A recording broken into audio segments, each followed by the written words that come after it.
Hello, student. I'm going to explain to you about the course of data structure and algorithms. In this spring semester, I will make a new title for the data structure and algorithms, and the title is Toward Competitive Programming. There will be a lot of new challenges in the data structure and algorithms. So this semester, we are going to study together. We are going to learn together about data structure and algorithms, and I do hope that you can learn something about the competitive programming. And you might know that this month all the courses should be conducted in online manner. So for the course of data structure and algorithms, I will use this online manner, and please use the tool that I already set up. So you can just follow the link on the YouTube that you have, and if you have any issues or if you have any problem, just let me know. So today I'm going to discuss about the syllabus. Okay, so I will explain about the course objective. I will explain a little bit about me and some instructional design, and also the IDE that we are going to use for one semester. Course objective about data structure and algorithms. So as you might know that the title of this course is the structure and algorithm. So basically you will learn two things, data structure knowledge and algorithm knowledge. For data structure knowledge, there are a lot of basic data structure. If you already joined the computer programming, I guess you know about array. So array is one of the data structure that is very useful for analyzing the data. And you are going to learn more data structure such as stack, queue, tree, linked list, and etc. So you need to understand the basic idea of that one, and you can apply those data structure into some kind of algorithms. For example, how to use the array in the recursive manner, and how to use that in the sorting problem, searching problem. And we're going to learn also about the graph algorithms. As you might know, we are in the industrial and management engineering. Graph is very important. So we're going to learn a little bit about graph. So we are going to learn the concept and how can we apply those in the field of industrial engineering. The instructor profile, it is me. Okay.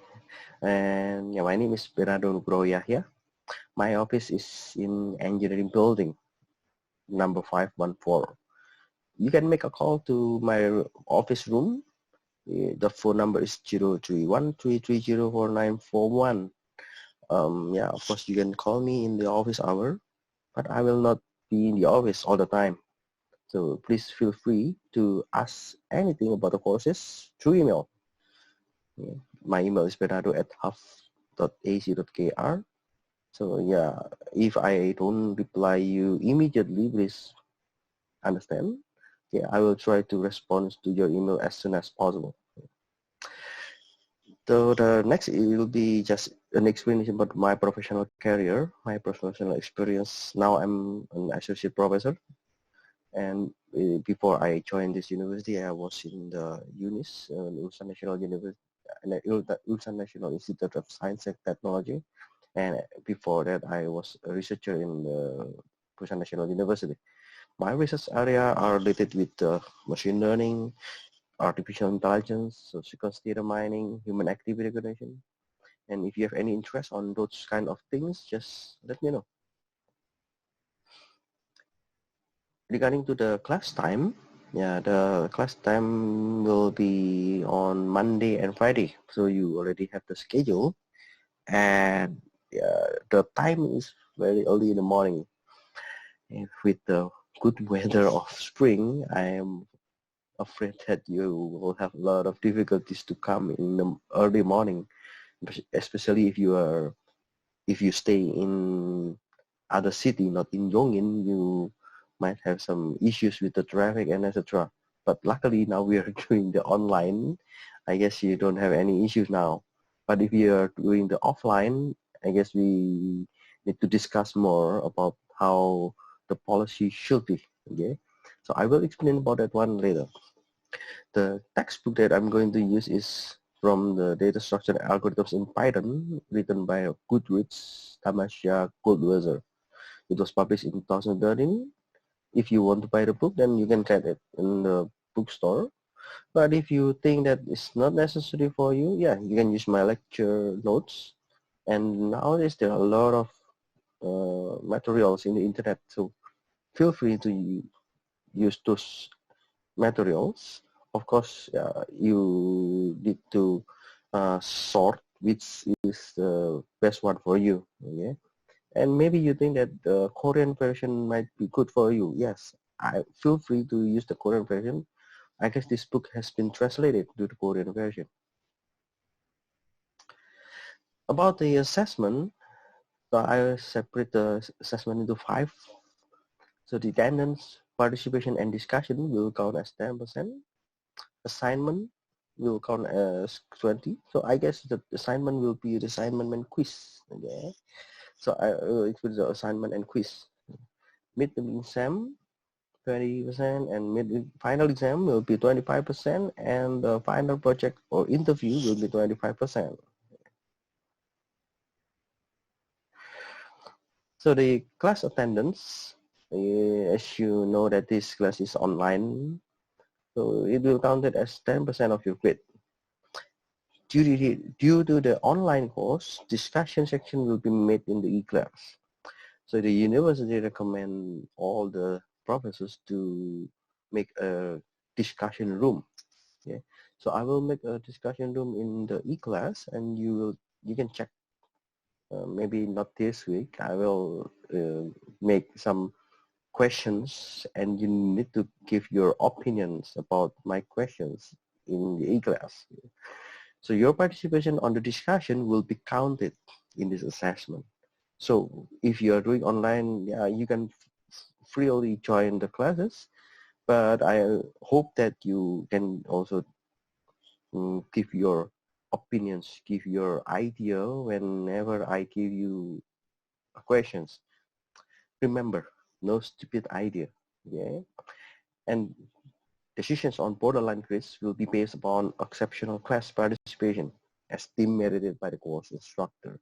It means when you reach the end of the semester, you will have your grade, but you feel that the grade should be higher than what I gave to you.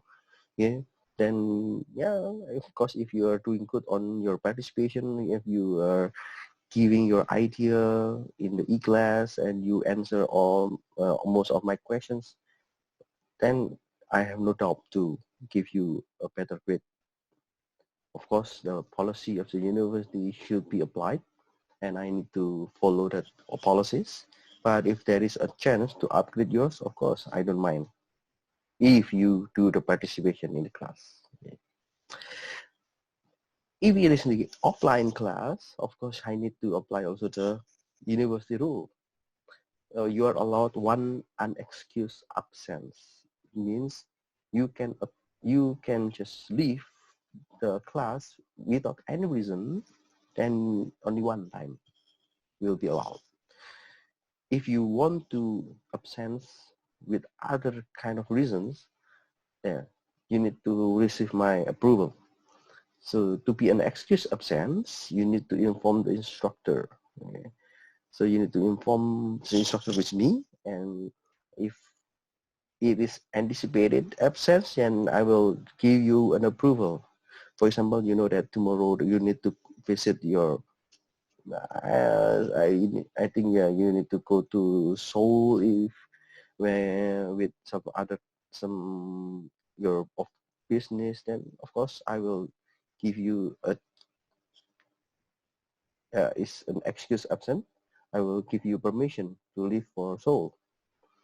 If you go to the class and for example there's an accident, okay, I don't expect that one, but if there's an accident and you miss the class, yeah, and you don't have any chance to tell me because you need to manage the accident. Of course, yeah, if you can give some kind of document or something, I will understand your situation. So don't mind to miss the class. Don't mind to um, give the notice after you miss the class, yeah, as long as it is very reasonable. Yeah. You will lose your credit. Okay, remember that you will lose your credit when the unexcused absence is greater than 1. And if you have 4 unexcused absences, then you are not eligible to do final project. Okay, you know, yeah, for an excused absence, it means you have no knowledge about this class. So I'm afraid that it will annoy your team members if you do the final project. How about the lateness? Okay, if it is an offline course, of course I need to manage the lateness. But if it is an online course, yeah, you can manage by yourself. So I don't mind with your lateness in the online course. But for the offline course, I will apply the rule HUF attendance rule, which is 3 times late will be counted as 1 absence. Okay. For the class participation, when you are doing the offline class, okay, this is a very important. Okay?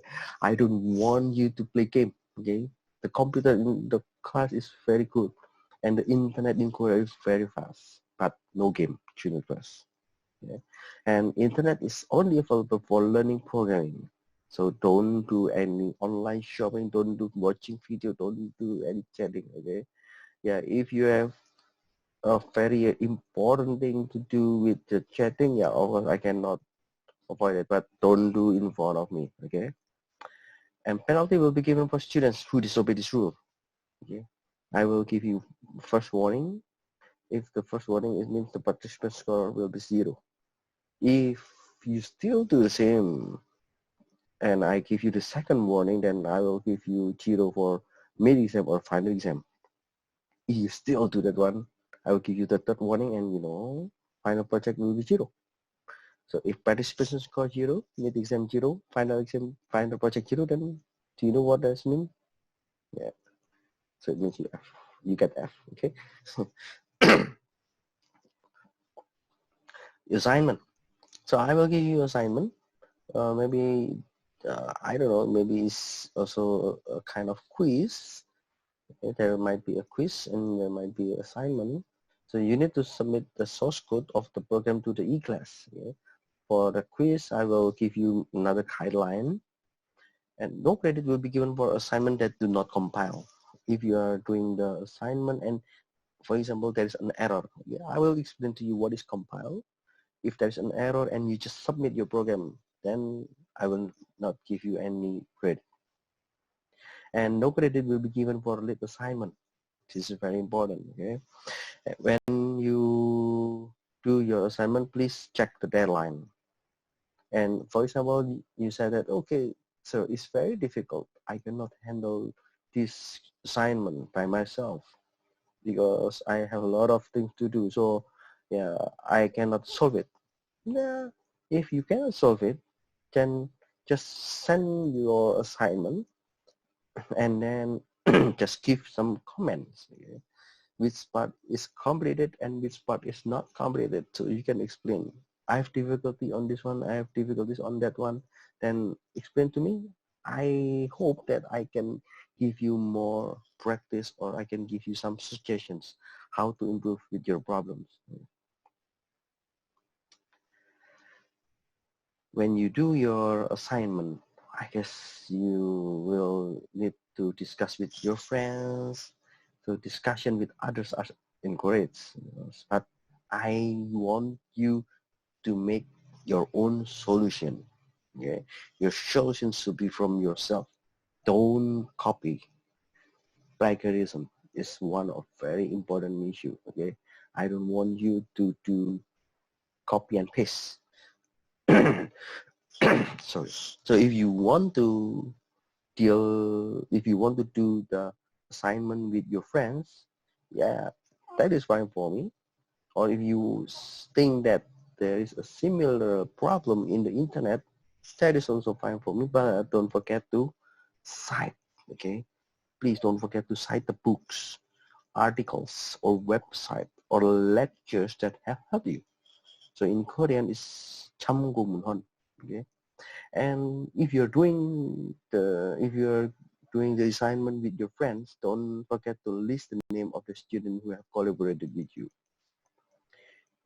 So remember, do not pass the solution nor accept them from other students. So it is a good practice when you are in the university.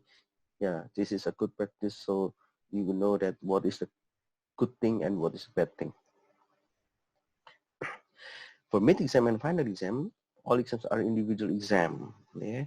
So for the data structure and algorithm, there are two types of exam. Okay, mid-exam and final exam. So two of them will be written exam. Yeah. So the written exam, it means I will give you problem sets and you need to solve them without computer. So it means only the conceptual idea of the algorithms.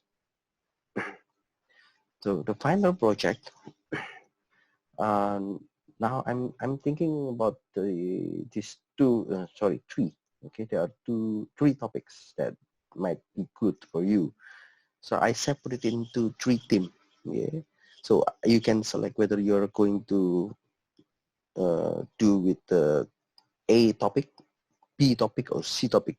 So if you're doing the A, then I can say that you are in team A. If you're doing the B, then I can say that you are in the team B. If you're doing the C, then I can say that you are in the team C. Yeah. For team A, I'm still using the same idea. Okay, warehouse and inventory related algorithm team. It means you need to solve something related with warehouse or something related with the inventory. And you need to creatively solve the problem using 2 or 3 different algorithms with comparison.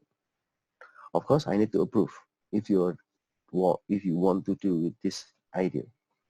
The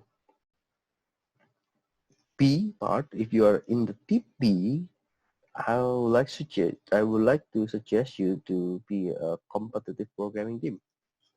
If you have familiar with the hackathon, yeah. Hackathon is something like the event, and all the programmers will come and they will see one problem and they need to solve it right away. Yeah. So there are many things in GitHub now, for example.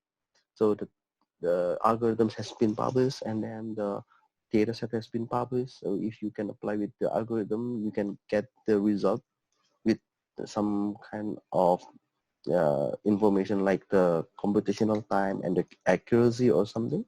So you need to do more tasks. For example, can you do more evasion from the current algorithms and etc. So with that kind of things, yeah, I can say it is a competitive programming. So how can you improve the current algorithms? How can you improve the current development? Okay. Team C is a kind of special team, so you can choose your own subject. So I think that those two are so limited. So you want to express yourself with other problems, then I'm fine. Okay, as long as I approve your final project, then you can proceed it. So the student will be clustered into several groups, and I guess for the team, 3 under 4 students will be good. Anyway, let's discuss about the number of members in one team after 3 weeks or 4 weeks, and I do hope that I can give you some guideline. If you have any difficulties to make a team, then you can just also let me know. The proposal for the final project, you need to submit it on the mid-term exam. Okay. So the proposal content should be about the project objective, about the scope, Okay, you can find the similar work of the project, and you can think what will be the role of each team. Okay. And the presentation will be on week 14, I guess. Yeah, because there are some changes on the schedule. Now I set up week 14 as the presentation time, but there might be some changes later. Anyway, we can discuss about this. And there is a rule for me that each team should have an individual meeting at least one time with the professor before the presentation week. So after the mid exam, I will share my schedule, and I hope that you can arrange your schedule to meet me at least 30 minutes so I can know what is your problem. Then you can ask me and you can discuss a lot of things so you can improve your final project. Okay. So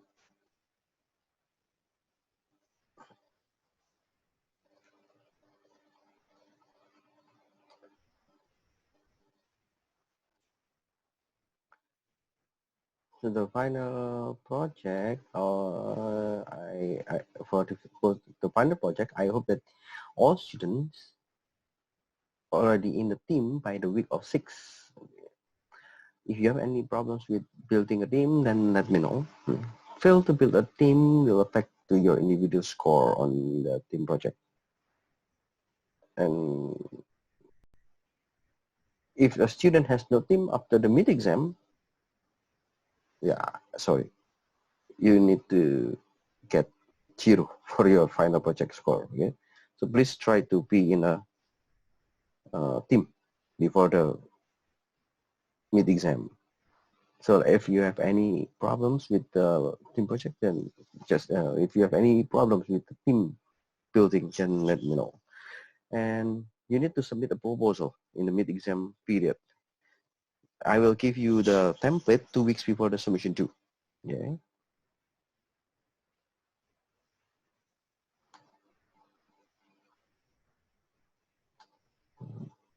So this is the schedule that I plan for this one semester. I guess you know that the semester has been reduced into 15 weeks, and the remaining 1 week I want to uh, review some of the reports.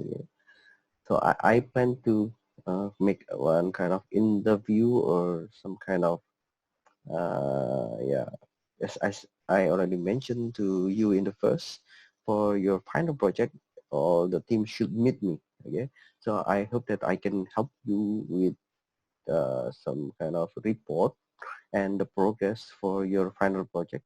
And at the time also, I'm going to explain something that might be useful for understanding more about data structure and algorithm.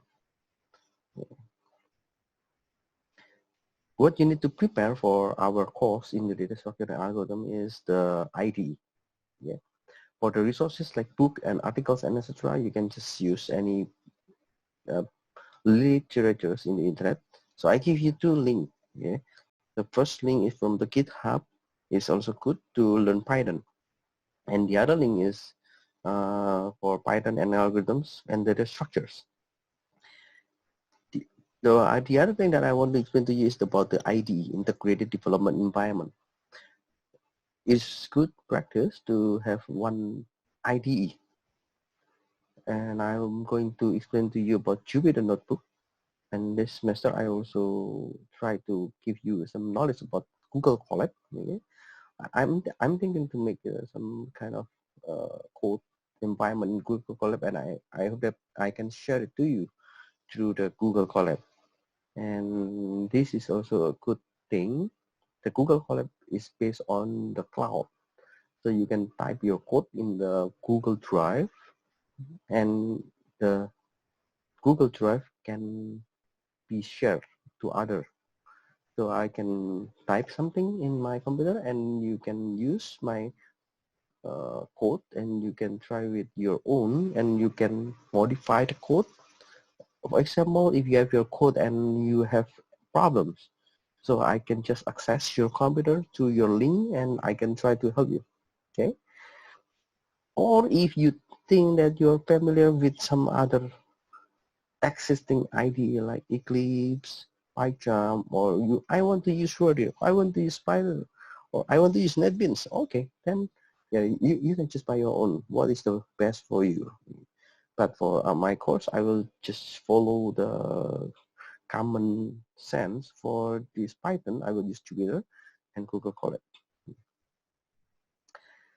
If we are going to have the offline, so I really hope that we have the online course, the offline course, because it's very good practice. So I can help you with the offline. If there is a problem with the computer, if there is a problem with your code, then I can immediately handle. Okay. So when you do with the offline course, I want you to make sure that you sit in the same computer seat. Yeah. So we are going to have the course in 203 in the computer room, and sitting in the same computer seat will help you for the continuity to learn programming. And yeah, you can use your personal laptop. Let's say you said that, okay, so I don't want to use the computer in the computer room because I need to build my own environment and I need to study at home and etc. Okay, then I'm fine. But please try to install Python and Jupyter Notebook. Yeah. So I will explain a little bit how to install those. If you have any issues, then let me know and send me email, or maybe you can need to send me some other materials. For example, the error message, or yeah, you can just capture the error message, and I will try to help you by remote. Okay, this is a good note that I always tell you. Yeah. Computer is a good tool, but sometimes it's not a good friend. Yeah. So error during the exam is the responsibility of the student. Yeah, maybe I will not give you exam about the code thing, but maybe I will give you one time quiz. Okay, so hopefully that your computer is doing good all the time. Okay. And new thing in this semester, I would like to use one media, which is Facebook group. Okay. If you have Facebook account, please follow the link that I give to you. The group name is Data Structure IME. IME is the Industrial and Management Engineering. So the group is used to share ideas, questions, problems related to data structure and algorithms. Basically, I will not count this as the assessment because I think that not all of you have Facebook. Yeah. But join this Facebook group to get some clues, exercise, answers on problem, and you can give questions, and other students can try to understand from the questions. Okay. Okay, that's all for this syllabus. If you have any questions, if you have any comments, just let me know through the e-class, or you can send email to me.